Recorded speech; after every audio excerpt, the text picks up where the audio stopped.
하천재료 김만배 씨의 구속영장이 기각된 이후에 검찰이 오늘 본격 압수수색에 나서면서 수사가 속도를 내는 모습입니다. 검찰은 오늘 전담팀 구성 16일 만에 성남시청과 유동규 지인의 자택도 압수수색해서 옛 휴대전화를 확보했다는 소식입니다. 대장동 특혜 개발의 윗선 그분을 밝힐 수 있을지도 주목이 되는데요. 변곡점을 맡고 있는 대장동 수사, 구자령 변호사와 함께 자세히 분석해 보겠습니다. 어서 오십시오. 예, 안녕하세요. 안녕하십니까. 검찰이 압수수색을 오늘 전격적으로 실시했는데 성남시청을 압수수색했어요. 네. 성남시청이 사실상 대장동 개발의 대부분의 인허가를 담당하는 곳 아니겠습니까? 네, 맞습니다. 자, 어떻게 보셨습니까? 사실 이게 이 사건의 핵심되는 내용이 과도한 이익이 공공으로 가야 될 게 민간으로 갔다는 것부터가 가장 핵심인데 예. 그랬으면 사실 성남시청에 대한 압수수색은 더 먼저 이루어졌어야 된다는 부분에서 조금 늦은 감이 있고 이제라도 이루어져 가지고 해야 되는 부분들이 굉장히 입증에 있어서는 핵심되는 부분입니다. 아, 그렇습니까? 예, 영장에도 일단 그 김만배 씨, 유동규 씨의 배임, 뇌물, 곽상도 의원의 뇌물 이렇게 예. 지금 적시가 되어 있는데 아. 다 성남시청하고 관련이 있습니다. 왜냐하면은 인허가 관련된 서류에 의하면은 이익 배분에 대한 설계 과정이 나와 있고 그때 타당성 조사뿐만 아니라 어느 정도 이익이 발생할 것이다. 예. 그러면은 어느 부분까지 우선적으로 환수를 하고 나머지 부분에 대해서 뭐 몇 대 몇으로 나누자 이 정도 논의는 있을 수도 있는데 그게 빠졌다는 것이 지금 문제되고 있기 때문에 네네. 이게 인허가 서류에 의해 가지고 진작에 확인됐어야 되는 부분이고 예. 그리고 곽상도 의원이 문화재 관련된 그 처리를 해주고서 뇌물을 받았다 이런 의혹이 제기되고 있기 때문에 영장에 그 50억도 뇌물로 받죠. 그렇습니다. 예. 그렇기 때문에 사실 50억에 대한 뇌물이 문제가 된 순간부터는 곽상도 의원에 대한 그 부분만으로도 사실 성남시청에 대해서는 압수수색 필요성이 있었습니다. 그랬군요. 압수수색 시점은 늦었다 이렇게 볼 수 있겠네요. 예, 좀 늦은 감이 있습니다. 예, 그렇다면은 혹시 거기서 찾아야 될 인허가 관련 서류라든지 이런 걸 못 찾을 수도 있습니까? 근데 사실 공문서 같은 경우에는 문서 번호가 다 이렇게 따여져 가지고서 관리가 되고 있기 때문에 중간에 어떤 서류가 빠져나가는 것 자체가 쉽지 않습니다. 그렇군요. 그리고 공용서류 무효죄 등 이거를 특별히 또 관리해서 처벌하는 법률도 있기 때문에 공무원들이 이 즈음에 누가 그거를 없앤다고 하는 것은 쉽지는 않고 빠졌다고 했을 경우에는 그 문서가 없기 때문에 확인할 수 없다. 이렇지는 않습니다. 요새는 이제 전자결제 시스템으로 해가지고 다 확인할 수 있는 파일들이 남아있기 때문에 그렇군요. 내용은 아마 확인할 예. 수 있을 것입니다. 파일을 없앨 경우에 증거 인멸도 되는 겁니까? 됩니다. 이거는 충분히 성립합니다. 그러면. 그렇군요. 네. 함부로 증거를 지금 없앨 수도 없는 그런 상황이다라는 얘기 해주셨고요. 어제 영장이 기각되지 않았습니까? 그래서 일각에서는 오늘 압수수색 들어가는 것을 보고 순서가 바뀐 것 아니냐. 충분히 압수수색을 해서 자료를 찾고 증거를 확보한 다음에 영장을 청구했어야 되는 것 아니냐. 이런 시각도 있던데 변호사는 어떻게 보셨어요? 저도 그렇게 보고 있었습니다. 예, 그래서 예.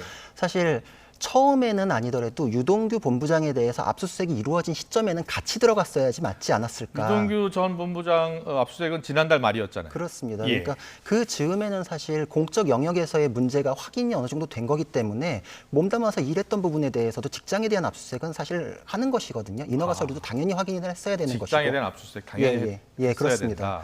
그리고 어제 영장 청구에도 영향을 미쳤다시피 이 내용은 관련 증거에 의해 가지고 확인되고 입증돼 가지고 구속의 필요성까지 연결돼야 되는 것인데 정영학 회계사의 그 녹취록이 나온 것은 굉장한 스모킹건이긴 하지만 그것으로 입증이 끝나는 것이 아닙니다.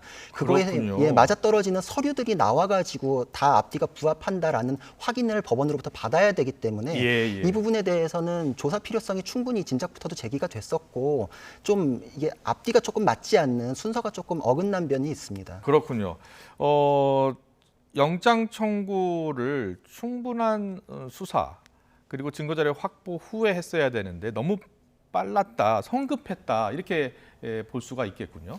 맞습니다. 제가 화요일에도 앵커님이랑 저랑 그거에 대해서 대화를 나눴지 않습니까? 그렇습니다. 그때 그 관련 자료랑 그 계좌 추적이랑 한 다음에 그걸 놓고 대질 신문을 한 번 더 추궁을 하고서 신병에 대한 결정을 해야 되지 않겠냐 이런 얘기를 나눴었는데 그러고서 몇 시간 뒤에 영장 청구를 해서 이게 그때 좀 당일에 문 대통령이 신속 철저한 조사를 지시했거든요. 그리고 4시간 뒤에 검찰이 바로 영장을 청구하더라고요. 예, 그래서 저는 그거를 보고 언론에 보도된 내용 이외에 검찰이 정말 큰 한방을 갖고 있는 거거나 아니면은 이거는 좀 기각 가능성을 스스로 높이면서 무리수를 하고 있는 거 아닌가 이런 생각을 했었는데 어제 영장 기각된 걸로 봤을 땐 검찰이 좀 너무 서둘렀던 거 아닌가 이런 생각이 듭니다. 어제 그 영장 전담 판사 앞에서 정영학의 녹취 파일을 틀어주려 했었는데 변호인도 제지했고 판사도 변호인 측 의견을 들어줬어요. 어떤 이유 때문일까요? 사실 근데 영장 실질 심사를 해보면은 그 안에서 증거 조사를 그렇게 뭐 다 꼼꼼히 하는 그런 과정을 거치지는 그렇군요. 않습니다. 예. 그러니까 증거 자료는 일단 법원에 보내놓고 검사와 변호인의 의견을 얘기하는 그 신문 과정만 거치기 때문에 증거를 일일이 무조건 다 봐야 되는 것은 아닙니다. 게다가 김만배 씨는 이제 이거를 위한 사전 포석으로 녹취록에 대한 확인을 하자고 했음에도 불구하고 그 절차 없이 전격적으로 지금 청구한 것이 부당하다라는 얘기를 깔고 들어갔기 때문에 증거 능력에 대해서 의문이 있는 것을 법정에서 트는 것은 판사에게 선입견을 줄 수 있다. 이런 항변을 강하게 했을 것입니다. 예. 그 부분이 받아들여진 것은 사실 절차상으로 그렇게 뭐 무리라거나 변호인 쪽 손을 더 들어줬다거나 이렇게 평가할 수 있는 부분은 아닙니다. 아, 그렇군요. 사실상 17명의 검찰 인력이 꾸려지고 전담팀까지 만들어져서 신속하고 철저한 수사 지금 기대했는데요. 영장이 기각이 됐습니다. 그렇다면 그 녹취록 내용을 지금 가짜다, 그리고 일부러 그렇게 진술했다라는 게 김만배 씨의 주장 아닙니까? 그럼 그 주장이 일단 받아들여졌다라고 봐도 되겠습니까? 그렇지는 않습니다. 예. 제가 보기에는 녹취록이 있다 하더라도 그것이 계좌, 뭐 자금 흐름, 인허가 서류에 의해 가지고 확인되는 과정까지가 필요한데 그거 없이 녹취록에 너무 기대고 있으면 방어권 보장을 위해서 다툼의 영역이 아직 남아 있다. 예. 법원은 그 정도 판단을 한 것으로 보이고 녹취록에 관해서 적극적으로 김만배 씨의 주장을 받아들였다 이렇게 얘기하기는 좀 어렵고 예. 사실 또 이런 사건에서 녹취록 자체가 허위로 밝혀져서 증거 능력이 날아가는 경우가 그렇게 쉽지는 않습니다. 그렇군요. 그리고 곽상도 의원 아들에게 퇴직금 준 50억 원이요 뇌물로 적시했는데 보통이면 이 뇌물로 적시한 뒤에 계좌 추적하고요. 그리고 어느 정도 증거 자료가 확보되면 이거 하나로도 구속 사유가 되지 않나요? 제가 보기에는 그래서 이제 유동규 본부장에 대한 뇌물 이미 또 구속이 됐지 않습니까? 예. 그리고 곽상도 의원에 대해서는 상식적으로 납득하기 어려운 50억이 지금 그 상여 처리돼 퇴직금으로 나왔고, 그렇습니다. 그러니까 지금 이게 뭐 비유적으로 표현하면 산삼이 있는데 이걸 네. 라면에 집어넣고 끓이다 말고서 지금 음식으로 이 라면도 아니고 산삼도 아니게 만들어 버려가지고 예. 다툼의 영역이 많은데 섞어가지고 지금 하니까 이 부분에 의문점이 있는데 이 부분 하나 가지고 발부하기에는 지금 방어권이 너무 무너지는 거 아니냐 이런 고려를 할 만한 지금 영장 전체의 구성에서 좀 미비점이 너무 눈에 띄는 부분들이 있었기 때문에 그 뇌물 부분도 충분히 발부를 할 수 있는 사유임에도 불구하고 평가가 좀 박하게 된 부분이 있는 것입니다. 알겠습니다. 어쨌든 이제 김영장 기각으로 자, 과연 그분이 있는지 또 있다면 누구인지를 찾아가는 과정에 제동이 걸린 상황인데요. 변호사님께서는 이번 수사에서 지금 녹취록에만 등장하는 것으로 알고 있습니다. 그것도 지금 뭐 한 차례 등장한다고 하던데 그분이 실제로 존재할 가능성이 있다고 보세요? 저는 그런 가능성은 있다고 생각을 합니다. 예. 서로 지금 말을 조심할 뿐이지만 최근에 남욱 변호사의 언론 인터뷰에서도 자신은 일단 지금 모르쇠 전략을 하고 있는데 네. 녹취록에 있다면은 맞을 것이다. 이 정도. 사실 뭐 자기가 전혀 모르는 얘기에 대해서는 그런 얘기 자체도 조심스럽거든요. 예. 그래서 그 부분도 그러하고 또 정영학 회계사의 녹취록도 장기간에 걸쳐서 19건이 진행이 됐는데 네. 이게 궤를 같이 하는 대화가 아니고 유독 맞아떨어지지 않는 대화면은 증거로 제출되지도 않았을 것입니다. 근데 녹취록이 19개 되잖아요. 그런데 그분이라는 표현이 한 번밖에 들어가지 않았다는 것은 좀 이해가 안 가기도 하거든요. 근데 그 부분에 대해서는 그 배분과 관련한 논의가 매번 이루어졌다 이렇게 보기도 또 어렵기 때문에 그 정영학 회계사가 녹취한 것도 제가 보기엔 사실 그 즈음에는 뭐 수백 건을 녹취했을 거라고 생각을 그러니까요. 합니다. 정영학 회계사가 녹취록을 19개 제출했습니다만 자신에게 유리한 것만 이렇게 골라서 제출했을 가능성도 있겠어요. 충분히 그렇습니다. 그렇기 예. 때문에 주제별로 나한테는 유리하고 상대방한테 불리한 내용 중에서 냈을 가능성이 충분히 있기 때문에 그것 역시도 검증의 대상이긴 한데 네. 그 내용 중에 섞여 있는 그 부분은 절대로 그냥 넘어갈 수는 없고 그분에 대해서는 사실 서로 공감대가 형성되지 않으면 대화가 이어질 수 없고 그 조사는 사실 ABC로 여기 녹취록에 나오면은 명확하게 알 수 없는 부분은 물어봅니다. 네. 근데 정영학 회계사한테도 분명히 그럼 이걸 누구로 이해하고 대화를 했는지를 물어봤을 법도 한데 분명히 물어봤을 것 같은데요. 근데 언론 보도가 안 나오는 것은 지금 조심스러운 부분이 있고 보강 수사가 난 이후에 아마 더 이제 추가적인 언론 보도가 나오지 않을까 이렇게 예상되는 부분도 있습니다. 예를 들어서 지금 거론되고 있는 주요 인사들이 다들 모른다라고 입을 맞출 가능성도 있지 않을까요? 이거는 그래가지고 지금 어제 영장 그 부분에서도 언급이 됐다시피 그 부분을 가지고 흔들 수 없는 증거가 그래서 필요한 것입니다. 예. 물적 증거, 이 계좌 흐름 이런 거 가지고서 돈이 꽂혔는데 말로 아니다 이렇게 할 수는 없는 지금 것이거든요. 수사가 계좌 추적까지 들어간 겁니까? 아니면 아직 아닙니까? 계좌 추적을 하고는 있는데 예. 굉장히 부족합니다, 지금. 그러니까 처음에 그래가지고 가장 놀랬던 부분이 그 뇌물에 대해서도 어느 정도 사실관계가 확정됐다고 생각했는데 처음에 검찰이 수표 4억에 현금 1억이었다 그러다가 다시 또 어제는 현금 5억이다. 4억은 그럼 제대로 수사를 안 했다는 거네요. 그러니까 그 계좌 흐름에 예. 대해서는 지금 분석이 치밀하게 다 마무리 완료되지 않았다 이렇게 볼 수 있습니다. 알겠습니다. 그리고 어제 국감장에 이정수 중앙지검장 지금 나오고 있는데요. 그분이 누구냐 궁금하다라고 물었더니 정치인은 아니다라고 했다가 또 다시 배제할 수 없다 이렇게 이야기를 했습니다. 이 발언을 어떻게 해석하는 게 좋겠습니까? 사실 결국은 안 하니만 못한 그런 경우가 돼버리긴 했는데 수사 진행 중이기 때문에 언급하기 곤란하다 이러고 넘어갔어야 맞지 않았을까. 이게 맞다고 하는 표현도 문제지만 아니라고 딱 배제하는 단정적인 표현도 문제가 있고 지금 그렇게 단언하지 못하는 상황이 맞다고 생각이 됩니다. 제 생각에도. 예. 적어도 이거는 남욱 변호사까지 들어오고 나서 지금 조사된 내용 가지고 언급했어야 될 부분이고 있다 없다를 지금 단정할 수 있는 상황은 아니라고 생각이 알겠습니다. 됩니다. 그리고 어제 이재명 지사가 성남시장 당시 대장동 사업 관련 문건에 직접 결재한 문서가 좀 공개가 됐더라고요. 그렇다면 그 문서상 봤을 때는 이재명 지사도 관련되지 않았던 이런 조사를 받을 가능성이 있다고 보십니까? 예, 있습니다. 예. 이거는 그 윗선에 대한 얘기가 나오고 있고 유동규 본부장이 최고 정점이냐 아니냐 그 자체도 이거는 뭐 실체 진실상 밝혀야 되는 부분이기 때문에 그 부분을 밝히기 위해서라도 참고인 신분인지 피의자 신분인지 신분이 어떨지를 떠나서 조사는 해야 되는 부분이고 그렇기 때문에 중앙지검장도 어제 범주 안에 들어가 있다라는 완곡한 표현을 한 것은 그런 취지입니다. 그렇군요. 근데 이 대장동 개발 특혜 의혹이요. 성남 도시개발공사가 대주주로서 지금 사업을 추진하지 않았습니까? 그럼에도 불구하고 그 안에 사업을 추진하다 보면 인허가가 필요할 것이고요. 그 인허가를 도시개발공사가 단독으로 처리할 수는 없었을 것이고 성남시, 나아가선 경기도, 나아가서는 국토교통부도 관련이 있을 수 있지 않겠습니까? 맞습니다. 그래서 이게 결재권자를 쭉 따라가는 게 로비에 대해서 어디까지 올라갔을지하고 궤를 같이 하고 있고 예.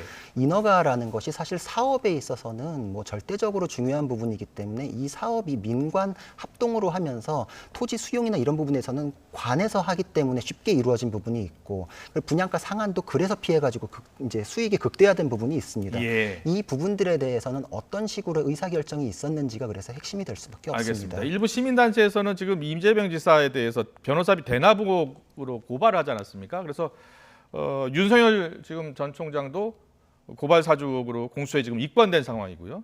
이재명 지사 같은 경우에 일단 고발인 조사 마치면 또 조사를 받게 되는 겁니까? 맞습니다. 이것도 그 고발이 되었기 때문에 형식적으로 입건이 될 수밖에 없는 것이고 예. 수사가 진행될 수밖에 없습니다.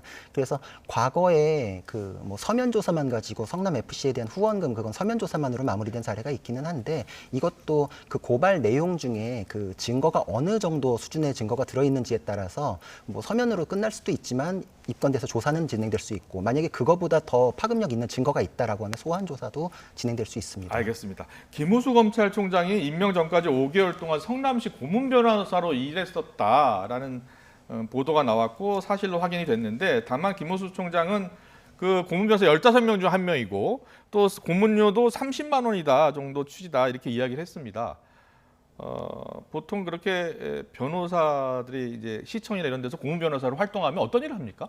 그 시청에서 벌어지는 온갖 이제 법률적인 문제에 대해서 질의를 하면 이제 법률 검토를 해주고 그리고 고문 변호사단에 들어가 있으면 거기서 발생하는 소송건에 대해서는 소송 풀 안에 있기 때문에 다시 또 사건화된 것은 사건 수임료를 받고 사건을 처리하게 됩니다. 예. 그러니까 그 시에서 벌어지는 그 각종 소송이나 자문에 대해서 이제 보수를 받고 일하게 되는 그 풀 안에 들어갔다 이런 의미로 볼 수 있습니다. 뭐 대장동 개발과 관련해서 관련 법률적인 조언을 했을 수도 있고 안 했을 수도 있겠네요. 근데 이제 시점상으로는 이제 이게 지금 거의 끝난 무렵이기 때문에 대장동과 관련해서는 이제 뒤처리 과정에서의 얘기가 있을 수는 있는데 보통 그 고문 변호사로 활동할 때는 어떤 회사의 고문 변호사일 경우 그 회사에 대한 소송에 적대적인 그런 지위에서의 소송을 안 한다 이런 그 내용을 함께 쓰거든요. 그러니까 예. 지금 그 충돌되는 부분은 이미 발생을 했다 이렇게 볼 수 있어요. 대장동에 대한 걸 했든 안 했든. 아 그렇습니까? 예. 그래서 야당에서는 지금 뭐 대장동 사건을 총괄하는 검찰 수장으로서 업무를 좀 이렇게 배제해야 되는 거 아니냐 이렇게 주장하고 있는데.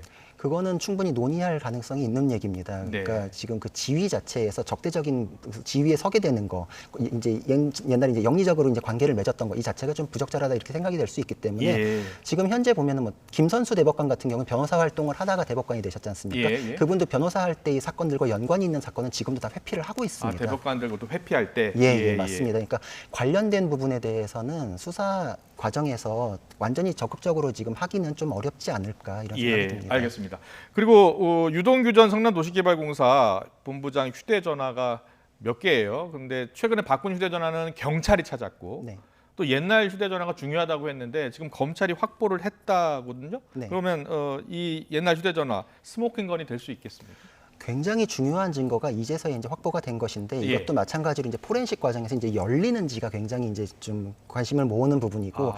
정보만 나오면은 굉장히 중요한 스모킹건이 될 수 있습니다. 보통 아이폰 같은 경우에는 비밀번호를 모르면 열기 어렵고 그리고 비밀번호를 가르쳐주지 않을 수도 있잖아요. 맞습니다. 그래서 그 부분을 사실 예. 영장으로 열게끔 강요하는 것은 사실 법상 가능하지가 않기 때문에 예. 기술력으로 열어야 되기 때문에 만약에 아이폰이다라고 하면은 굉장히 좀 시간이 오래 걸리고 예. 열지 못할 가능성도 있긴 합니다. 네, 알겠습니다. 대장동 의혹의 여러 주요 등장 인물 가운데 또 다른 키맨이 남욱 변호사잖아요. 언론 인터뷰를 통해서 또 본인의 입장을 밝히기도 했고, 뭐 그분 이야기도 했고, 다음 주 귀국해서 조사를 받는데 지금 남욱 변호사가 언론 인터뷰에서 한 내용 그리고 정영학 녹취록의 내용이 공통점도 있고 좀 다른 점도 있어요. 어떻게 뭐가 좀 똑같고 뭐가 좀 다릅니까? 정영학 회계사의 녹취록에 대해서는 지금 남욱 변호사가 진술은 사실 궤를 같이 합니다. 아, 괴는 크게 같습니까? 같습니다. 예. 근데 중요한 부분에 있어서 궤를 같이 하면서도 약간 이제 전략적으로 모르쇠를 하고 있는 게 그런 게 있으면 맞을 것이다. 정영학 회계사가 그렇게 했으면 맞을 것. 자기는 이제 잘 모른다는 남욱 식으로 변호사도 변호사니까 또 그렇게 답을 하는군요. 이제 지금 설정을 아마 2015년경에 이제 구속됐던 시점을 잡고 그 이후부터 자기는 배제되어 있었다. 예. 그러니까 그 이후 지금 정영학 회계사 녹취록이 이제 2019년 그 무렵의 녹취니까 나는 거기에 빠져 있는 사람이었다라는 이제 지금 전략을 세운 것으로 보이는데 네. 사실 그게 그 사업이 진행되는 과정에서 그 뒷부분이 그렇게 중요하지 않기 때문에 설정되는 과정에서 지분을 가지고 1,000억을 배당받은 사람이 이제 와서 자기는 잘 모르고 배제되어 있었다 이런 주장이 그렇게 쉽게 납득하기는 어렵습니다. 그렇군요. 근데 여기 주요 등장 인물들이 이제 서로 유리하게 진술을 할 수밖에 없고요. 그럼 검찰은 팩트를 찾아야 되지 않겠습니까? 자, 이렇게 진술이 엇갈릴 경우에는 어떻게 찾습니까? 그래가지고 그 진술에 대해서 추궁을 할 때 대질 조사가 필요한 것이고 대질 조사. 네, 아직 그리고 대질 조사 한 번도 안 안 했습니다. 예. 그래서 그 이후에 영장 청구했어야 되지 않았냐라는 의견들이 그래서 많이 나왔던 것이고 그때도 뭐 부탁되고 사람만 붙들어 놓고 대질 조사라는 게 아니라 증거에 의해서 지금 이렇게 얘기한 거에서 계좌 흐름 보니까 안 맞다. 라고 하면서 추궁을 해야 되는데 지금 계좌도 분석이 덜 됐고 대질도 안 했고 이제 이런 상황에서 남욱 변호사가 뭐 다음 주 이후에 이제 들어온다 하더라도 지금 어제의 영장 기각이 그래서 굉장히 안 좋은 시그널로 작용할 우려도 있습니다. 안 왜냐하면 좋은 시그널이란 뭐죠? 보통 아는 사람일수록 아 이거 어디까지 밝혀지면 어떻게 되겠다라는 계산이 나옵니다. 그렇기 때문에 정영학 회계사나 정모 변호사가 자술서를 내고 녹취록도 이제 제출을 한 게 예. 그런 거를 이제 아예 감수하고 우려를 가지고서 먼저 이제 좀 선처를 받기 위한 포석을 했던 것인데 김만배 씨나 이렇게 조사를 받는 사람들은 사실 조사를 받고 추궁을 당하는 입장이기도 한 동시에 검찰이 물어보는 질문을 들으면서 분석을 합니다. 아 여기까지 아는구나. 여기까지 아니까 이렇게밖에 못 물어보는구나. 이러는데 어제 영장 청구가 좀 허름했다라고 해서 기각이 된 걸 이제 법조 기자 사이에서 그런 평가가 있을 정도면 여기까지밖에 모르는구나. 여기까지밖에 없으면 그 피의자들은 지금 각자 도생의 길을 갔다가도 언제든지 다시 결합할 수 있습니다. 다시 결합할 수 있다. 있습니다. 예. 소송 과정에서 계속 이런 일은 빈번하게 발생하기 때문에 그 그래서 보강 수사에 신속하고 철저한 수사가 조속히 이루어져야 되고 압수수색도 빨리 이루어져야 되는군요. 맞습니다. 그래서 지금 증거를 확보해가지고 추궁하는 거 그리고 그 준비가 안 돼 있을 때 그거에 대해서 준비 없는 그 날 것 그대로의 발언이 나오게끔 하는 거 이게 신속하게 진행해야 될 필요성이고 신속하기만 하면 되는 게 아니라 정확해야지 이제 그 사람들이 엉뚱한 생각을 안 하게 만들 수 있거든요. 그런데 지금은 좀 생각이 아마 다들 복잡해지는 그런 계기가 될 수 있습니다. 생각이 지금 복잡해진 것 같아요. 어제 보니까 김만배 씨가 영장 심사를 받기 전에 언론사 인터뷰를 보니까 화천대유 7호 소유자로 알려진 배모 기자를 언급하더라고요. 그래서 뭐라고 얘기했냐면 김 씨가 후배 배 씨가 도와달라고 해서 이 사업을 한 게 후회된다 이렇게 주장을 했습니다. 자, 어떤 전략이 있는 걸까요? 이거는 또 참여 시점으로 봤을 때는 김만배 씨가 정영학 회계사나 남욱 변호사보다 더 뒤에 들어갔습니다. 아, 그렇기 때문에 자기도 핑계를 만들고 싶은 것이고 예. 지금 취지는 약간 정확하진 않지만 그 배모 기자를 통해 예. 가지고 자기가 남욱 변호사를 알게 되고 거기에 뒤늦게 들어갔다. 예. 자기들이 직접 하는 거가 좀 힘드니까 앞에 나서달라는 식으로 약간 얼굴마담 형식밖에 아니다라는 취지를 지금 깔고 있거든요. 그렇군요. 그러니까 자기가 예. 나중에 어떤 식으로 평가를 받더라도 나는 그게 주도한 사람이 아니다. 이런 얘기를 하기 위한 사전 포석으로 보입니다. 예, 알겠습니다. 마지막으로요. 이번 수사가 처음에는 상당히 어려운 수사가 될 것이다라는 전망이 많았어요. 그런데 말씀하신 대로 이 정영학 회계사가 선처를 받기 위해서 여러 개의 파일을 검찰에 제출하면서 이제 수사가 본격화된 거 아니겠습니까? 그랬더니 등장 인물들이 또 막 언론 인터뷰를 통해서 아니다, 맞다 또 이야기를 하기 시작했고요. 자, 변호사님께서 보시기에 이 사건의 실체를 밝히는 게 어려울 것 같습니까? 아니면 신속하게 수사하고 철저히 수사한다면 가능할 것으로 보십니까? 저는 지금도 충분히 가능하다 이렇게 생각을 하고 있습니다. 어제 영장이 기각되기는 했지만 그게 녹취록에 대해서 뭐 완전히 부정이 됐다 이런 취지는 절대 아니기 때문에 그렇군요. 예. 이 수사의 뭐 필요성이나 이런 건 더 말할 나위도 없고 네, 네. 이 증거 관계나 이런 것들이 잘 진행을 하면 수사 내용에 따라서 충분히 더 많이 끌어낼 수 있는 여건이 마련되어 있습니다. 예. 그러니까 지금 이런 좀 절차상의 미스나 이런 것이 없이 정교하게 간다면은 딴 생각을 못하게 만드는 것만으로도 죄수의 딜레마에 의해서 더 많은 내용이 나올 수 있고 수사가 충분히 다시 또 본 궤도에 올라갈 수 있다 이렇게 생각이 됩니다. 알겠습니다. 어서 수사가 본궤도에 올라서 이 대장동 특혜 개발 의혹 실체를 반드시 또 신속하게 밝혀내야겠습니다. 지금까지 구자령 변호사와 함께 대장동 수사 속보 전망 짚어봤습니다. 잘 들었습니다. 감사합니다.